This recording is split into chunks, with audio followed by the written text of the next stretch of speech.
గ్రౌండ్లో జరుగుతున్నటువంటి రియాలిటీని, ప్రజల ఆలోచన విధానాన్ని అనునిత్యం ప్రజల్లో ఉండేటువంటి వ్యక్తిగా మేము ముందు ఉంచదలుచుకున్నాం.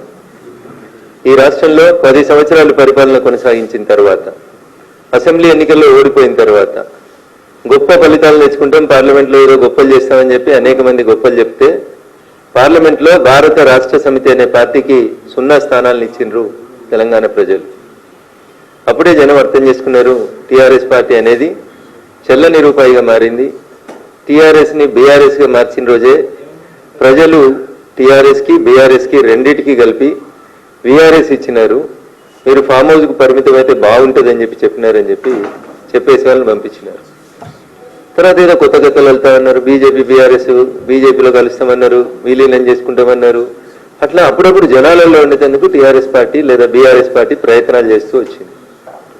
ఈ మధ్యకాలం లోపల 2 ఎన్నికలు, ఎమ్మెల్సీకి సంబంధించి 3 ఎన్నికలు జరిగినాయి. 2 ఎన్నికలు టీఆర్ఎస్ పార్టీకి బాగా పట్టున్నది. బావా, బామ్మర్ది, చెల్లె, నాయన అందరూ ఎమ్మెల్యేలు ఎంపీలు ఉన్నటువంటి నియోజకవర్గాలు అయినటువంటి కరీంనగర్, నిజామాబాదు, మెదక్ జిల్లాలకు సంబంధించి ఒక గ్రాడ్యుయేట్స్ ఎమ్మెల్సీ, ఒక టీచర్స్ ఎమ్మెల్సీ, 2 ఎమ్మెల్సీ ఎన్నికలు జరిగినాయి. టీఆర్ఎస్ పార్టీ కనీసం అభ్యర్థులు కరువైనరా లేదా వాళ్ళు ఎందుకు ఆలోచించారో ఏం ఆలోచించారో తెలియదు, కనీసం పోటీ చేసే పరిస్థితులలో టీఆర్ఎస్ లేనటువంటి పరిస్థితి. ఇది గ్రౌండ్ రియాలిటీ. మేము గెలిచినాం కాబట్టి మేము ఏదో అహంకారంతో మాట్లాడతలేం. మేము ప్రజలకు సేవ చేస్తా ఉన్నాం, ప్రజలకు దగ్గర అవుతా ఉన్నాం. మా పార్టీ పూర్వస్వరూపం జనసంఘ పుట్టిందే అంత్యోదయ లక్ష్యంగా పుట్టింది. ఆ అంత్యోదయ లక్ష్యంగానే పనిచేస్తున్నాం. Eradication of poverty, eradication of poor, గరీబులకు సేవ చేసేందుకే భారతీయ జనతా పార్టీ పనిచేస్తుంది. పేదలు, రైతులు, మహిళలు వీళ్ళ కోసం అనుక్షణం తప్పించేటువంటి పార్టీ భారతీయ జనతా పార్టీ. ఎవరు అడగకుండా రైతన్నుల కష్టాన్ని దృష్టిలో ఉంచుకొని 3 రోజుల క్రితం జరిగినటువంటి భారత కేబినెట్ గౌరవ ప్రధానమంత్రి నరేంద్ర మోడీ గారి నాయకత్వంలో మళ్ళీ రైతన్నులకు అన్నింటికి కూడా మినిమం సపోర్ట్ ప్రైస్ విషయం లోపల భారత కేబినెట్ ఒక నిర్ణయం తీసుకొని సుమారు 2.5 లక్షల కోట్లు భారత ప్రభుత్వం మీద భారం పడుతుందని తెలిసి కూడా ఎంఎస్పీని పెంచుతూ రైతన్నుల్ని ఆదుకోవాలనేటువంటి ఆలోచన కలిగిన పార్టీ భారతీయ జనతా పార్టీ, నరేంద్ర మోడీ గారి నాయకత్వం. ఈ దిశగా భారతీయ జనతా పార్టీ ముందుకు పోతూ తెలంగాణ రాష్ట్రంలో కూడా ఒక పైస లేదని, మమ్మల్ని ఎవరు నమ్ముతలేరని, ఢిల్లీకి పోతే చెప్పులు దొంగలుగా మమ్మల్ని చూస్తుర్రని సాక్షాత్తు ముఖ్యమంత్రి లాంటి వాళ్ళు మాట్లాడుతున్న పరిస్థితులలో మేము నేషనల్ హైవేల పేరిటనో ఇంకో దాని పేరిటనో అనునిత్యం తెలంగాణలో ఒక రకమైనటువంటి డెవలప్మెంట్ యాక్టివిటీస్ కోసం డబ్బులు ఇస్తూ తెలంగాణ ప్రజలకి భారతీయ జనతా పార్టీ దగ్గరవుతూ వస్తూ ఉంది. గెలిచినటువంటి 8 మంది ఎంపీలు అనునిత్యం తెలంగాణ ప్రజల కోసం, తెలంగాణ రాష్ట్ర అభివృద్ధి కోసం, తెలంగాణ ప్రజల సంక్షేమం కోసం 24/7 తెలంగాణ గెలిచిన 8 మంది ఎంపీలం పనిచేస్తా ఉన్నాం. రాష్ట్ర ప్రభుత్వం సగము, కేంద్ర ప్రభుత్వం సగం పెట్టి రైల్వే బ్రిడ్జిలు కట్టాలి, రైళ్లు చేయాలి, అండర్ పాస్లు చేయాలి, అన్ని గేట్లు తీసేయాలని పనిచేస్తా ఉంటే సగం పైసలు ఇవ్వక కేసీఆర్ ప్రభుత్వం 10 ఏళ్ళు పోతే 18 నెలల్లో వీళ్ళు కూడా మా దగ్గర పైసలు లేవు, మేము పైసలు ఇవ్వమంటే తెలంగాణ రాష్ట్రంలో ఉన్న అనేక లెవెల్ క్రాసింగ్లు, రైల్వే క్రాసింగ్లు, అండర్ పాస్లు ఇట్లా చాలా విషయాల లోపల కేంద్ర ప్రభుత్వమే, south central railway, railway board వీళ్ళందరూ కలిసి 100% పైసలు ఇచ్చి తెలంగాణలో railways development, national highways development ప్రతి అంశంలో ఎవరు మమ్మల్ని అడగకుండా మేమే ముందుండి పనిచేస్తూ వస్తా ఉన్నాం. మా మెదక్ జిల్లాకి, పూర్వ మెదక్ జిల్లా మొత్తం ప్రస్తుతం సిద్దిపేట, సంగారెడ్డి, మెదక్ 3 జిల్లాలకు కలిపి అమృత్ 2 పథకం కింద మంచినీళ్ళ కోసం 260 కోట్ల రూపాయలని భారత ప్రభుత్వం ఒక ఉమ్మడి మెదక్ జిల్లాకే ఇచ్చింది. ఇట్లా డెవలప్మెంట్ చేస్తూ మేము ప్రజలకు దగ్గరికి అవుతూ జనం గుండె చప్పుడుగా భారతీయ జనతా పార్టీ మారుతూ ముందుకు పోతున్నటువంటి తరుణంలో రకరకాలైనటువంటి వ్యక్తులు, రకరకాలైనటువంటి అంశాలు, మా మీద వ్యక్తిగత బూలో జల్లేటువంటి కార్యక్రమాలు.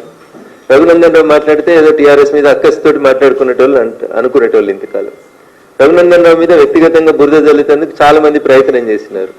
సోషల్ మీడియాలో ఇంకా కూడా నిన్న మా చెల్లె కవితమ్మ చెప్పినటువంటి పెయిడ్ ఆర్టికల్స్ రఘునందన్ రావు మీద రోజు రాపిస్తూనే ఉన్నారు.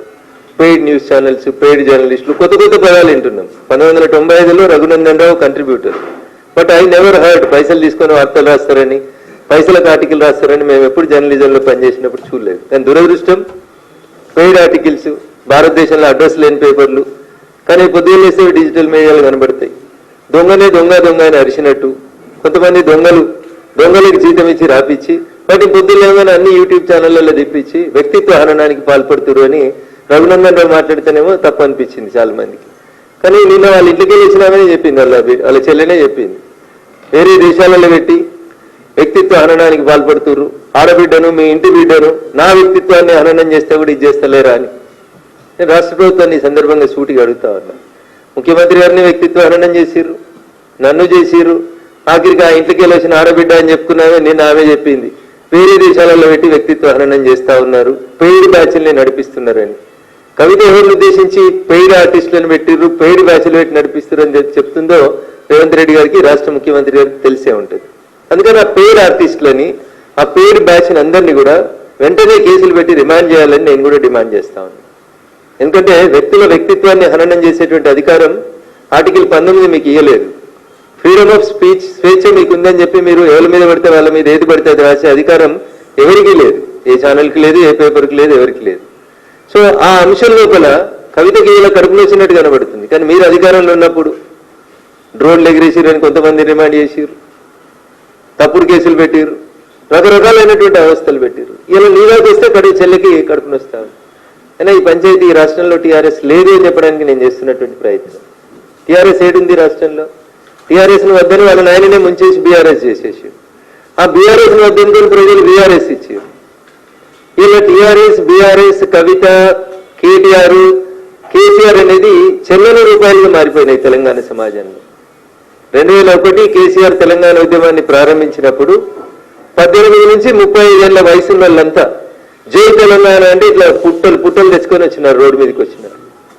ఆ ఆవేశాన్ని, ఆ ఆలోచనని 10 సంవత్సరాల మీ పరిపాలన లోపల చంపేసి బిడ్డకో శాఖ, కొడుక్కో శాఖ, నాయనకో శాఖ ఇచ్చి మీది మీరే చేసుకొని, మిమ్మల్ని మీరే పెంచుకొని, మీ ఆస్తులు మీరు పెంచుకొని, మిమ్మల్ని మీరే ఎదుగుదలకు ఉపయోగించుకున్నారు తప్ప తెలంగాణ ప్రజలకు ఏం జరగలేదు.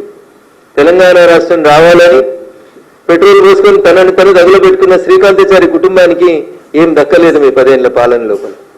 అమరుడైన శ్రీకాంతాచారి, మొదటి అమరుని దగ్గర నుంచి, శ్రీకాంతాచారి దగ్గర నుంచి మొదలుకుంటే 120 కిలోమీటర్ల స్పీడ్ తోటి వచ్చేటువంటి రైళ్లను ముద్దాడినటువంటి పాలమూరు బిడ్డలకు కూడా ₹1 దక్కలేదు. గల్లీలో ఎనిమిది తినొత్తలేదు ఢిల్లీలో ఉన్న యూపీఏ ప్రభుత్వానికి, కానీ ఢిల్లీకి పోయి చచ్చిపోయిన మా రంగారెడ్డి జిల్లా యాదిరెడ్డి గారి కుటుంబానికి కూడా ఏం దక్కలేదు. 1200 మంది కుటుంబాలు అమరులైతే అన్నకో శాఖ, చెల్లెకో శాఖ, నాయనకో శాఖ, ఆస్తులు పంచుకునే శాఖలు పెట్టుకున్నారు తప్ప మీ ఆస్తులు పెంచుకున్నారు 10 ఏళ్ల తెలంగాణ రాష్ట్ర సమితి పాలనలో తప్ప తెలంగాణ సమాజానికి ఏం దక్కలేదు. అందుకనే మిమ్మల్ని వద్దనుకుంది సమాజం, మీ కుటుంబాన్ని దూరం పెట్టాలనుకుంది సమాజం. టీఆర్ఎస్ ఎలియాస్ బీఆర్ఎస్కి వీఆర్ఎస్ ఇచ్చి పంపించేసి